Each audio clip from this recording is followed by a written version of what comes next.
Good evening guys, exam guide analysis question में आपका स्वागत है। तो शुरू करते हैं दोस्तों आज के एग्जाम गाइड क्वेश्चन एनालिसिस में।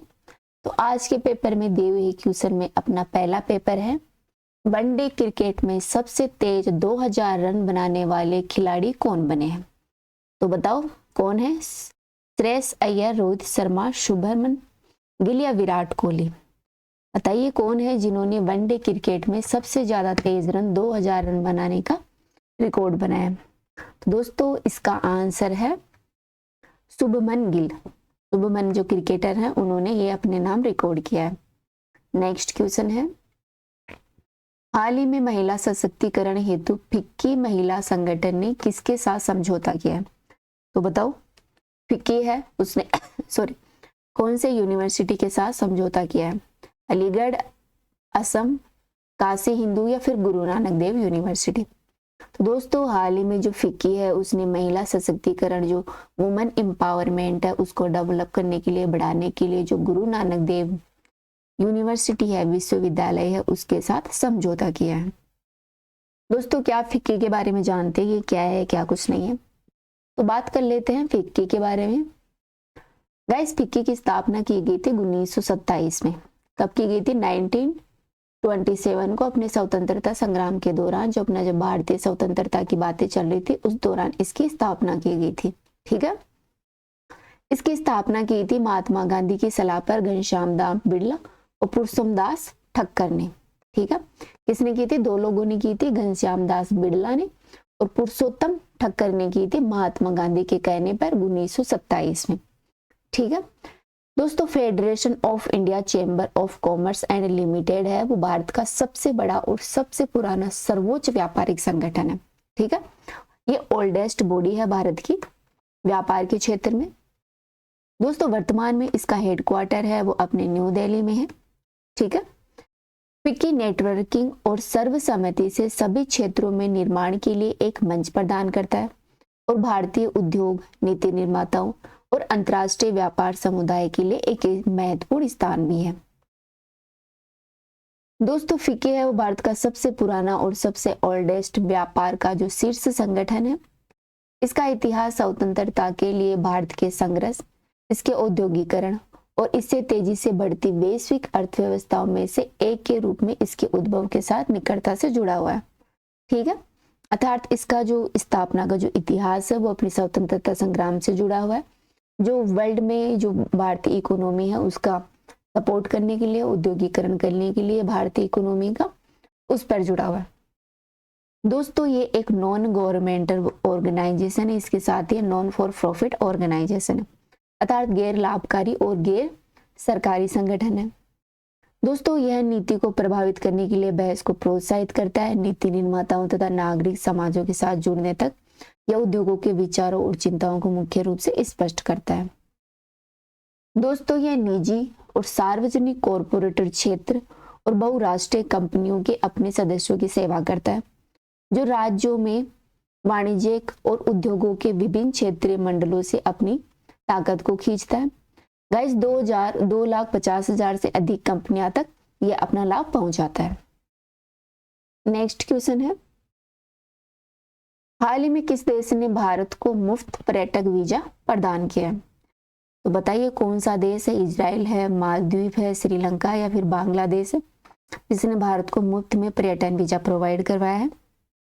तो दोस्तों हाल ही में बांग्लादेश ने भारत को पर्यटन को, जो भारत के जो पर्यटक है वो बांग्लादेश में आ सके, उसको बढ़ावा देने के लिए बांग्लादेश ने भारतीयों को मुफ्त पर्यटन वीजा प्रोवाइड करवाया है। नेक्स्ट क्वेश्चन है, जंगली हाथियों की मौत को रोकने के लिए किस राज्य की पहली AI आधारित चेतावनी प्रणाली पूरी होने वाली है? दोस्तों यहाँ पर AI का मतलब है आर्टिफिशियल इंटेलिजेंस। ठीक है, तो ये चेतावनी पूरी करने वाला राज्य कौन सा है बताइए? दोस्तों ये राज्य है तमिलनाडु। अपने केरल, कर्नाटक, तमिलनाडु है, यहाँ पर हाथियों की संख्या अच्छी खासी पाई जाती है। उन पर जो इनकी डेथ हो जाती है हाथियों की, उसमें आर्टिफिशियल इंटेलिजेंस का उपयोग करने वाला राज्य है तमिलनाडु। नेक्स्ट क्वेश्चन है, कौन सा किला है वो अरावली पर्वतमाला में स्थित नहीं है? तो बताइए भारत का राजस्थान का कौन सा किला है जो अरावली पर्वतमाला में लोकेटेड नहीं है? तो दोस्तों अचलगढ़, चित्तौड़गढ़ और कुंभलगढ़ है वो तो अरावली पर्वतमाला के क्षेत्र में आ जाते हैं। फिर गागरोन का किला है वो झालावाड़ में आता है, जो कि अरावली क्षेत्र में नहीं आता है। तो इसका आंसर हो जाएगा गागरोन का किला। दोस्तों अपन अरावली पर्वतमाला के बारे में बात करें तो ये मैप है, यहाँ पे आप देख सकते हैं। ये देखो मैं यहाँ पे मार्क करी हूँ, ये अरावली है, ये अरावली रेंज है राजस्थान की। इसके नीचे ये विंध्याचल रेंज है, ठीक है। ये अपना वेस्टर्न घाट है और ये अपना ईस्टर्न घाट हो गया, ठीक है दोस्तों। और यहाँ पे आप देख सकते हैं ये सतपुरा रेंज होगी, ये महानंदी जो महानंदा पर्वत है वो होगी, ये अपना दक्कन प्लेटू है, पूछ लिया जाता है एग्जाम में। और ये अपना पूरा हिमालयन क्षेत्र है, ठीक है। यहाँ पर इन सब के बीच में आ जाता है भारत के पश्चिमी क्षेत्र में अरावली रेंज। तो दोस्तों अरावली रेंज है वो भारत के पश्चिम में स्थित राजस्थान की एक महत्वपूर्ण पर्वतमाला है। दोस्तों राजस्थान में इस पर्वतमाला को आडावाला पर्वत के नाम से भी जाना जाता है। किस नाम से? आडावाला पर्वत के नाम से। भारत की भौगोलिक संरचना में अरावली है वो एक प्राचीनतम अवसंरचना है, अर्थात एक प्राचीनतम पर्वत है जो कि गोंडवाना लैंड का अस्तित्व मानी जाती है, ठीक है दोस्तों। पृथ्वी का निर्माण है वो गोंडवाना लैंड और अंगारा लैंड से माना जाता है। जो गोंडवाना लैंड का क्षेत्र उससे भारत बना, उसी में ही अरावली का महत्वपूर्ण अस्तित्व माना जाता है।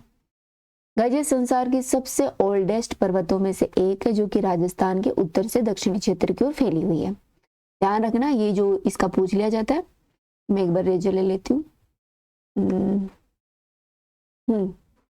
ये जो अरावली रेंज है ये राजस्थान की पूछ लिया जाता है। ये दक्षिण पश्चिम से फैली हुई है उत्तर पूर्व की ओर, ठीक है। ये पूछ लिया जाता है अरावली पर्वत है वो राजस्थान के दक्षिण पश्चिम से उत्तर पूर्व की ओर फैली हुई है, ठीक है, ध्यान रखना।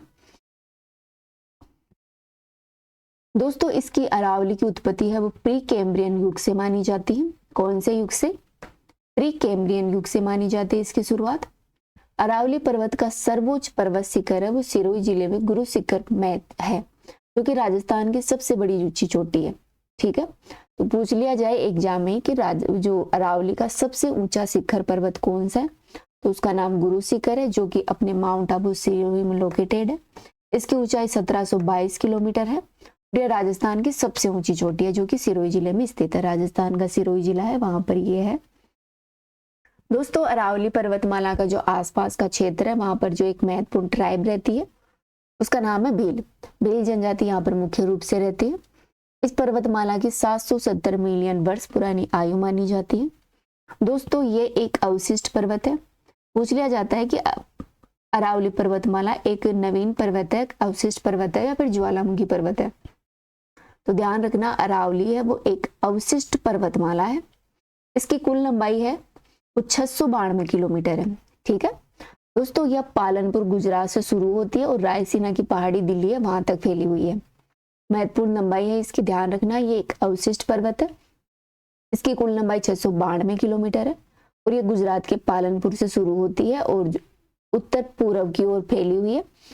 फिर चलती हुई रायसीना की पहाड़ियां हैं जो कि अपने दिल्ली में है, वहां पर ये वहां तक फैली हुई है 992 किलोमीटर की लंबाई के साथ।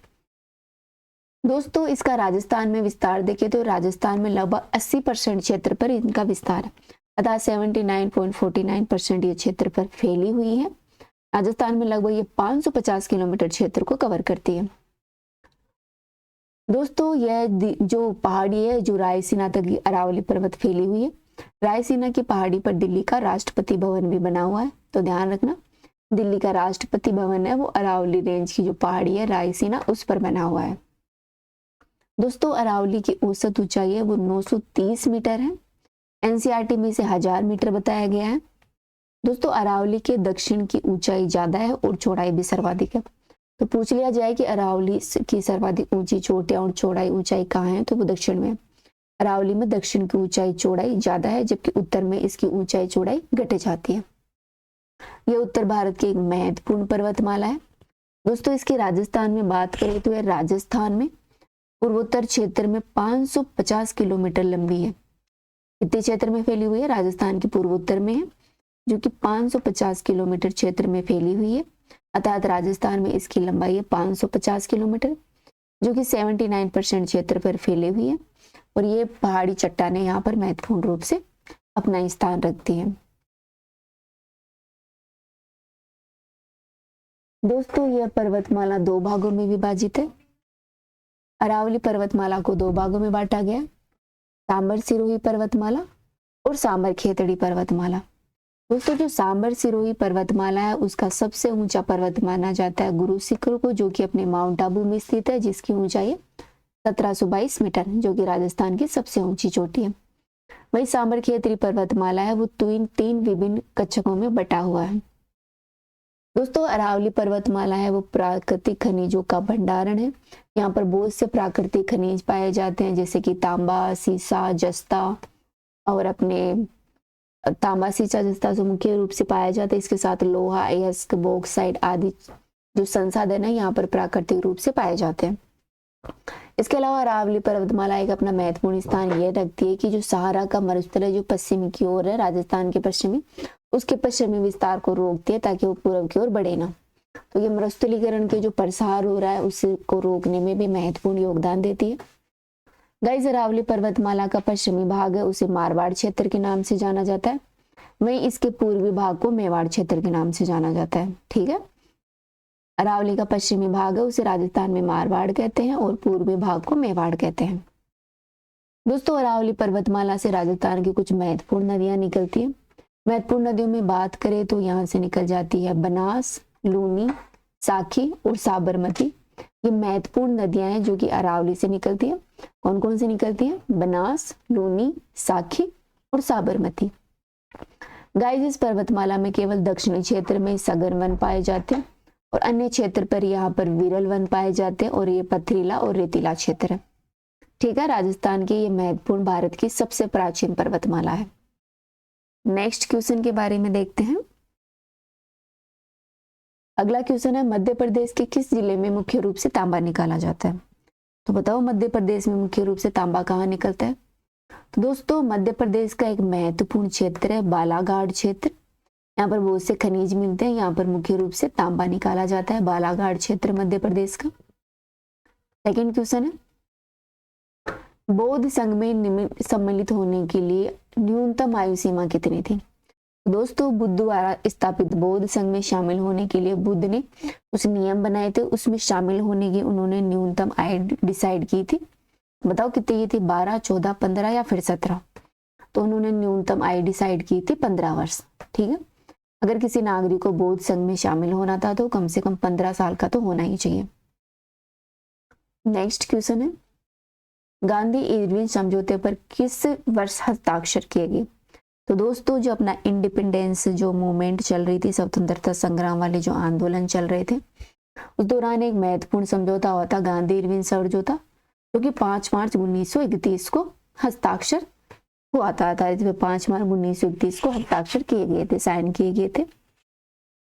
बात की जाए गांधी इरविन समझौते के बारे में, दोस्तों जब द्वितीय गोलमेज सम्मेलन हुआ था उससे पहले 5 मार्च 1931 को महात्मा गांधी और जो उस समय के तत्कालीन वायसराय थे लॉर्ड इरविन, उनके बीच में एक महत्वपूर्ण समझौता हुआ था जिसे गांधी इरविन पैक्ट कहा जाता है, गांधी इरविन समझौता कहा जाता है। बताइए किनके बीच में हुआ था? कि महात्मा गांधी और उस समय के वायसराय थे लॉर्ड इरविन के बीच में हुआ था। कब हुआ था? 5 मार्च 1931 को, और लंदन में हुआ था। जो लंदन में जो दूसरा गोलमेज सम्मेलन होने वाला था उससे पहले आयोजित किया गया था। दोस्तों इस समझौते को दिल्ली पैक्ट के नाम से भी जाना जाता है। ध्यान रखना किस नाम से? दिल्ली पैक्ट के नाम से भी जाना जाता है। ब्रिटिश सरकार प्रथम गोलमेज सम्मेलन से समझ गई थी कि बिना कांग्रेस के सहयोग से वह आगे फैसला लेने में सक्षम नहीं है, इसलिए यह समझौता किया गया। दोस्तों इस समझौते में जो वायसराय थे लॉर्ड इरविन, उन्होंने कुछ बातों को स्वीकार किया। अगर उनकी बात करें तो इन्होंने माना कि हिंसा के आरोप को छोड़कर बाकी सभी राजनीतिक बंदियों को रिहा कर दिया जाएगा। साथ ही भारतीयों को समुद्र के किनारे नमक बनाने का अधिकार दिया गया। भारतीय शराब, विदेशी कपड़ों की दुकानों पर धरना दे सकते थे। आंदोलन के दौरान त्याग पत्र देने वालों को उनके पद पर पुनः बहाल किया गया। आंदोलन के दौरान जब्त संपत्ति को वापस की गई। गोलमेज सम्मेलन से भारतीय राष्ट्रीय कांग्रेस भाग लेगी। जो गोलमेज सम्मेलन होने वाला था सेकेंड लंदन में, उसमें कांग्रेस भाग लेगी और सविनय अवज्ञा आंदोलन की समाप्ति की गई। ठीक है। कांग्रेस की गतिविधि पर अंकुश लगाने वाले अध्यादेश को निरस्त किया गया। ठीक है, ये महत्वपूर्ण प्रावधान थे जिन्होंने लॉर्ड इरविन ने स्वीकार किया था। सबसे इंपॉर्टेंट था कि इसमें कांग्रेस है वो गोलमेज सम्मेलन में पार्टिसिपेट करेगी। जो आंदोलन चल रहा था सविनय अवज्ञा आंदोलन, उसको समाप्त कर दिया गया। दुकानों पर धरना देने की बात कही गई, साथ ही नमक बनाने का अधिकार दिया गया और राजनीतिक बंदियों को रिहा करने की बात कही गई। दोस्तों, कांग्रेस की ओर से गांधी जी ने निम्न शर्तों को स्वीकार की। उनके बारे में बात करें तो क्या किया गया? सविनय अवज्ञा आंदोलन को स्थगित कर दिया गया, उसे रोक दिया गया। ठीक है, कांग्रेस द्वितीय गोलमेज सम्मेलन में भाग लेने के लिए तैयार होगी। ब्रिटिश कांग्रेस ब्रिटिश शासन का बहिष्कार नहीं करेगी, यह बात को स्वीकार किया गया। गांधी जी पुलिस की ज्यादतियों की जांच करने की मांग को छोड़ देंगे।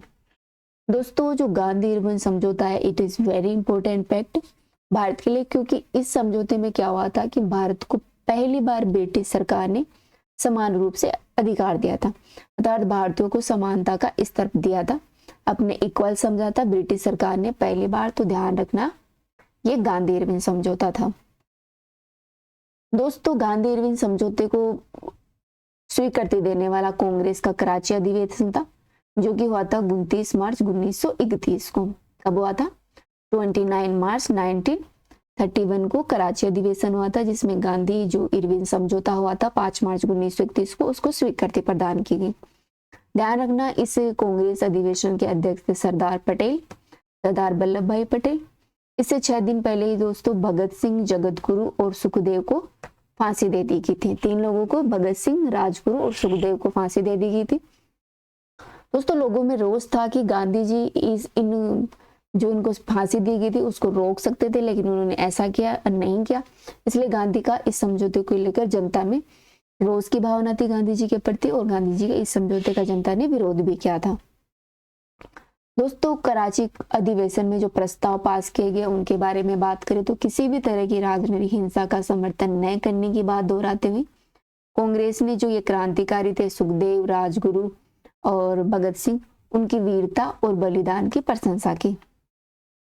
उन्होंने दिल्ली समझौते को मंजूरी प्रदान की, दिल्ली समझौते को मंजूरी प्रदान की और पूर्ण स्वराज की मांग थी उन्होंने जो 1929 में उठाई थी, उसको पुनर्दोहराया तथा उन्होंने 2 प्रस्ताव पेश किए। पहला प्रस्ताव था मौलिक अधिकारों से संबंधित और दूसरा था राष्ट्रीय आर्थिक कार्यक्रम से संबंधित। तो पूछ लिया जाए कि कांग्रेस का कौन सा अधिवेशन था जिसमें मौलिक अधिकार और राष्ट्रीय आर्थिक कार्यक्रम से संबंधित प्रस्ताव पारित किए गए, तो वो कांग्रेस का कराची अधिवेशन था 1931 वाला, जिसकी अध्यक्षता की थी सरदार पटेल ने।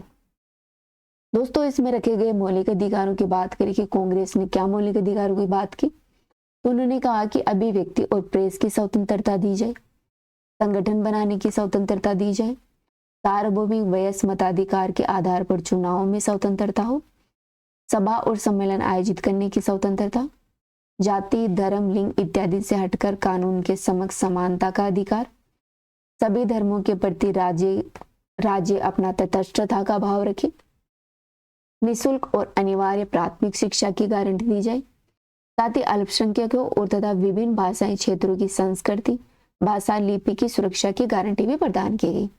तो देख सकते हैं जो अपना कांग्रेस का कराची अधिवेशन हुआ था उसमें जिन मौलिक अधिकारों की बात की गई, वर्तमान में अपने संविधान में मोस्टली यही मौलिक अधिकार प्रदान किए गए हैं। ठीक है दोस्तों, इस अधिवेशन में जो राष्ट्रीय आर्थिक कार्यक्रम को स्वीकृति दी उनमें प्रमुख थे लगान और माल गुजारी में चुनौती कटौती, लगान और माल गुजारी में उचित कटौती की जाए, अलाव कर जोतों को लगान से मुक्त किया जाए, किसानों को कर से राहत और खुदखोरों पर नियंत्रण प्रदान की जाए। दोस्तों, मजदूरों के लिए बेहतर सेवा शर्तें, महिला मजदूरों की सुरक्षा और काम के नियमित घंटे भी डिसाइड किए गए। मजदूरों और किसानों को अपने संघ बनाने की स्वतंत्रता दी जाए तथा प्रमुख उद्योगों, परिवहन, खाद्यान्न को सरकारी स्वामित्व और नियंत्रण में रखने का वायदा किया जाए। दोस्तों, कांग्रेस के कराची अधिवेशन में कांग्रेस ने पहली बार पूर्ण स्वराज्य था उसको परिभाषित किया और बताया कि जनता के लिए पूर्ण स्वराज का अर्थ क्या है। कांग्रेस ने यह भी घोषित किया कि जनता के शोषण को समाप्त करने के लिए राजनीतिक आजादी के साथ साथ आर्थिक आजादी भी आवश्यक है। कांग्रेस का कराची प्रस्ताव वास्तविक रूप से कांग्रेस की मूलभूत राजनीतिक और आर्थिक नीतियों का दस्तावेज था, जो कि बाद के वर्षों में भी निरंतर बरकरार रहा। नेक्स्ट अपना और लास्ट क्वेश्चन है, कौन से व्यक्ति मंत्री परिषद के सदस्य हो सकते हैं? तो बताइए कौन सा व्यक्ति है वो मंत्री परिषद का सदस्य बन सकता है? लोकसभा का सदस्य, राज्यसभा का सदस्य, या फिर कोई भी, या फिर संसद का सदस्य मंत्री परिषद का सदस्य बन सकता है। दोस्तों, जो संसद का सदस्य होता है वो मंत्री परिषद का सदस्य बन सकता है। संसद में आता है अपना राष्ट्रपति, लोकसभा और राज्यसभा। तो जो लोकसभा और राज्यसभा के जो सदस्य होते हैं वो दोनों संसद के सदस्य बन सकते हैं। संसद के सदस्य के रूप में मंत्री परिषद के सदस्य की शपथ ले सकते हैं। ठीक है, तो ये आप आंसर की दे सकते हैं। इस वीडियो में इतना ही, नेक्स्ट वीडियो में फिर मिलते हैं। Thank you.